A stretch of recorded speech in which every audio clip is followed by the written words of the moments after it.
Hey everyone, welcome back to my channel, and today I'll be painting this negative space seashell galaxy thingy for you. But before I get into the reasons why I like galaxy images, I'm going to go ahead and tell you how I painted this so that you have future reference on how to do this.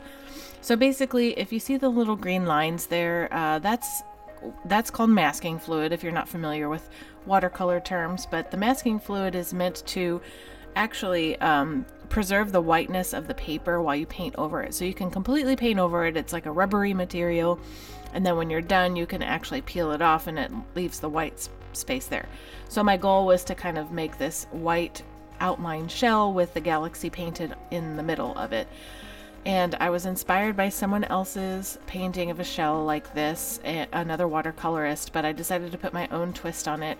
Hers was a shell with the ocean, which makes sense because it's a shell and the ocean, but I put my own twist on it because ultimately what I was thinking was like, I like the idea of the shell because it's kind of the earth, and then I like the idea of the galaxy because it's the heavens. So kind of mixing the polar opposite of the two, and plus, you know, beaches are cool. Anyway, so the way I painted this is I used a variety of different colors, and keep in mind that galaxies are kind of random. You just kind of have an idea in your head of the shape that you want to do, and then you kind of, I want to say strategically put colors, but it's pretty random at the same time. So you just kind of choose the colors you want to use.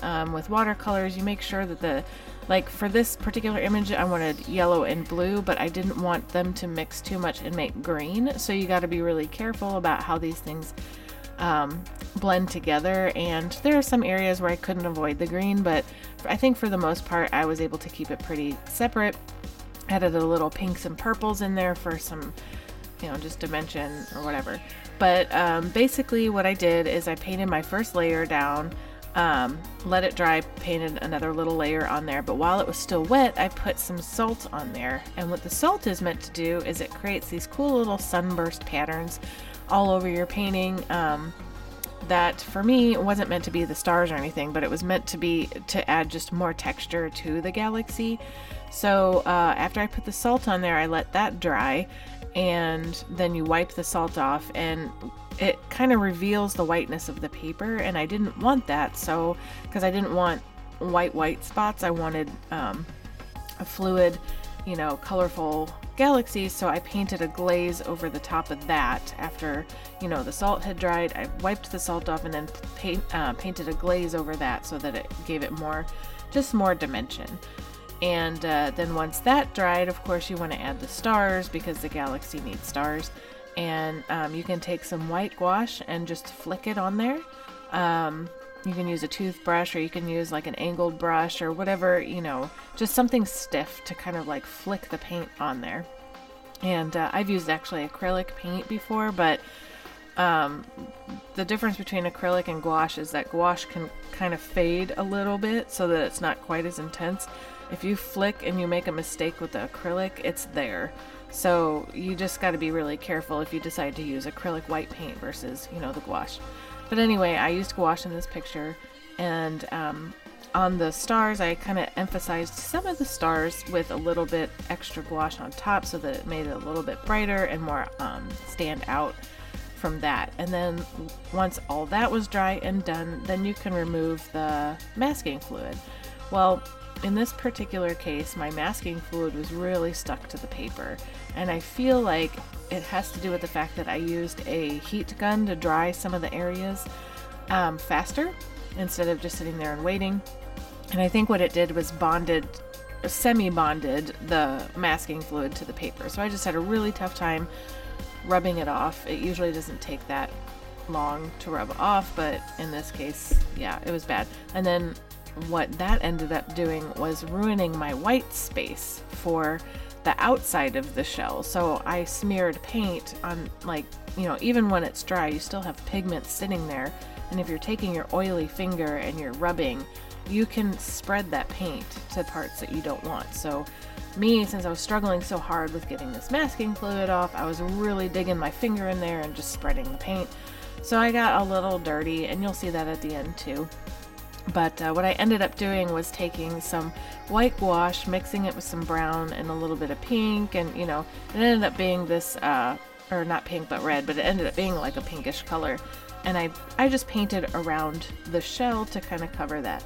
But then ultimately what I did was I scanned the shell into my computer, and then I took the pink parts out. So I have a Fine Art America profile and a Redbubble profile, and on those I put just the shell with the white background, so that if you want to buy prints or whatever, or buy something that has this printed on it, it's not going to have that pink or brown background. It does. You can choose that, or you can choose the white background. I think it looks pretty good with the white background, just because it's like a standalone item, and you can have it like on a t-shirt or something, or a mug or whatever. And there's actually, on Fine Art America, there's this cool like round terry cloth towel that you can get, and this thing fits like perfectly on that. But anyway, I digress. But that's how I made this painting.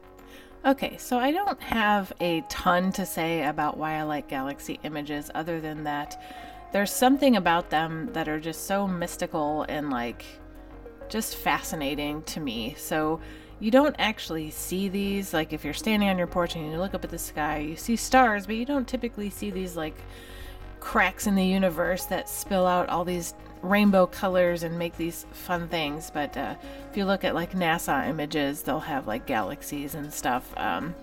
Actual pictures, I guess. To be honest, I really don't know if they're actual pictures or just artist renderings or what. I'm assuming they're actual pictures, but I didn't take them, so who knows.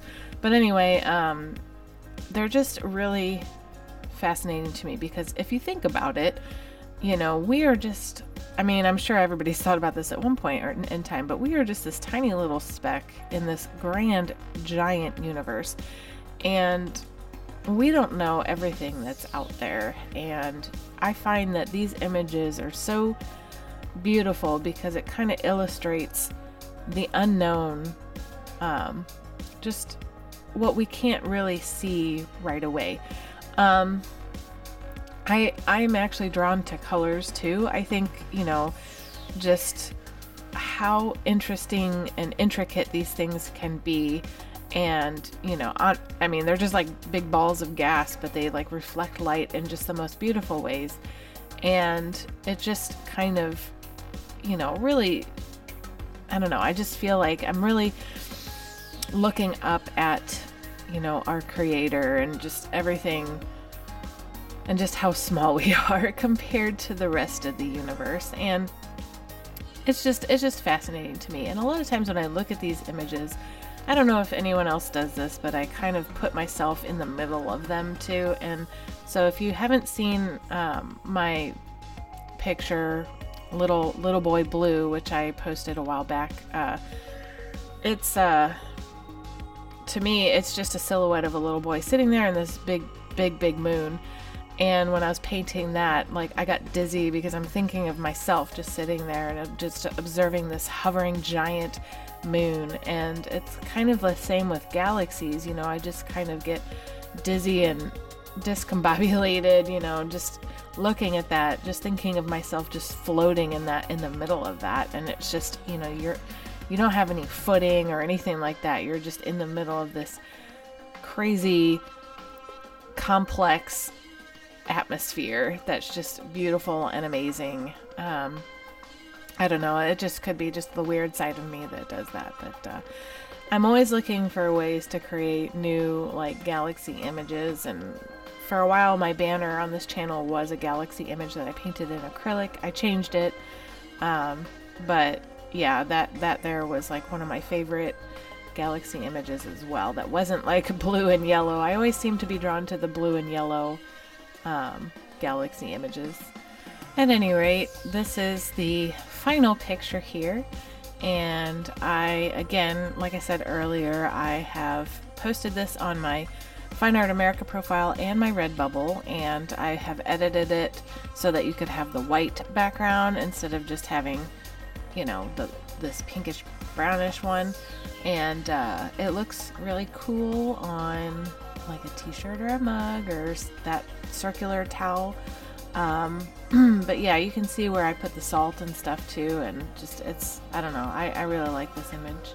But If you liked this video, just give it a thumbs up, and if you're interested in subscribing to my channel, just click on my portrait, and if you'd like to receive notifications when I post, just click on the bell.